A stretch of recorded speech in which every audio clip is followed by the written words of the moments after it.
नमस्कार, मी सुमित. तुम्ही पाहता एलएस मराठी. रात्रीच्या 9च्या बातमीपत्रात आपलं स्वागत. मुख्यमंत्री देवेंद्र फडणवीस यांनी शिवराज पाटील चाकूरकर यांचं आज अंतिम दर्शन घेतलं. पक्षाच्या आणि जाती धर्माच्या भिंतीच्या पलीकडे शिवराज पाटील चाकूरकर यांचं नेतृत्व राहिलं. राजकीय संस्कृती कशी असावी आणि सुसंस्कृत नेता कसा असावा या संदर्भात कोणालाही प्रेरणा घ्यायची असेल तर ती शिवराज पाटील चाकूरकर यांच्याकडून घेता येईल अशा पद्धतीचं त्यांचं नेतृत्व राहिलं, असं फडणवीस म्हणाले. आज विधिमंडळ अधिवेशनाचा 5वा दिवस. विविध चर्चा आणि मागण्यांनी गाजला. सोयाबीन खरेदी संदर्भात विजय वडेट्टीवार यांनी सरकारला धारेवर धरलं. सोयाबीन खरेदीमध्ये सरकार शेतकऱ्यांची फसवणूक करत असल्याचं त्यांनी म्हटलं. मुंबईमध्ये झालेल्या अतिक्रमणाच्या मुद्द्यावर आमदार मिहिर कोटेचा यांनी एक लक्षवेधी मांडली होती. त्यांनी त्यातून धक्कादायक माहिती सभागृहासमोर मांडली आहे. मुंबईतील झोपडपट्ट्यांचं पुनर्वसन करण्यासाठी उचित धोरण करणार असल्याचं सरकारने आज स्पष्ट केलं. राज्यात थंडीचा कहर वाढत असून राज्यात 14 जिल्ह्यांना येलो अलर्ट जारी करण्यात आलाय. जालना, परभणी, बीड, नांदेड, लातूर, गोंदिया, नागपूर, नाशिक, धुळे, नंदुरबार, जळगाव, अहमदनगर आणि पुणे तसंच सोलापूर या जिल्ह्यांना हा अलर्ट देण्यात आलाय.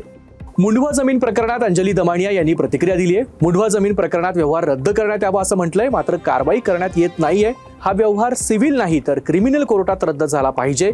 यात कारवाई करणं गरजेचं आहे असंही अंजली दमानिया यांनी म्हटलंय.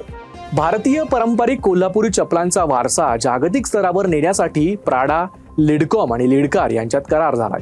मुंबईतील इटालियन वाणिज्य दूतावासात या सामंजस्य करारावर स्वाक्षऱ्या झाल्या. कोल्हापूर चप्पल निर्मितीला प्राडाचं अत्याधुनिक डिझाईन जोडून नव्या लक्झरी चपला तयार करण्यात येणार आहेत. गेल्या 10 वर्षात वायदे बाजाराच्या माध्यमातून हळदीचे दर कृत्रिमरित्या पाडून व्यापाऱ्यांनी 25,000 कोटी रुपयांपेक्षा जास्त रकमेची शेतकऱ्यांची लूट केली आहे. NCDX वर चालणाऱ्या वायदे बाजारात हळदीचे दर स्थानिक बाजारापेक्षा कमी दाखवले जातात. त्यामुळे हळदीला वायदे बाजारातून तात्काळ वगळण्यात यावं आणि ज्यांनी भाव पाडले त्यांच्या घोटाळ्याची CBI चौकशी करण्यात यावी अशी मागणी शेतकरी संघटनेचे अध्यक्ष राजू शेट्टींनी मुख्यमंत्री फडणवीसांना केली आहे. कोल्हापूरच्या जिल्हाधिकारी कार्यालयाला अज्ञात व्यक्तीकडून बॉम्ब उडवण्याची धमकी मेलद्वारे करण्यात आली. यानंतर सर्व अधिकारी आणि कर्मचाऱ्यांना बाहेर काढून पोलिसांनी सर्व कार्यालयाची तपासणी केली, पण तसं काही आढळून आलं नाही. कोणीतरी खोडसाळपणे हा फोन केल्याचं पोलिसांच्या लक्षात आलं. गोपीनाथ मुंडेंच्या जयंतीनिमित्त भाजप नेत्या पंकजा मुंडेंनी माध्यमांशी बोलताना वडिलांच्या स्मृतींना उजाळा दिला.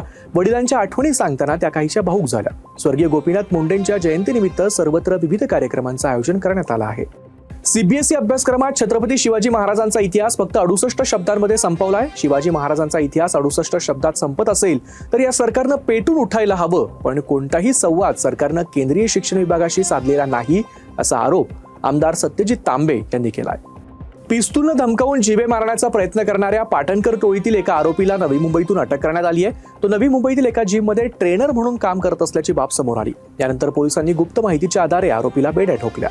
घनसावंगी तालुक्यातील ऊस उत्पादक शेतकरी आक्रमक झालेत. ऊसाला भाववाढ देण्याच्या मागणीसाठी शेतकऱ्यांच्या जनजागृती बैठका सुरू आहेत. ऊसाला पहिली उचल 3200 रुपये मिळावी यासाठी इशारा सभा घेणार असल्याचं या ठिकाणच्या शेतकऱ्यांनी सांगितलं. या होत्या आताच्या महत्त्वाच्या बातम्या. बघत रहा एलएस मराठी.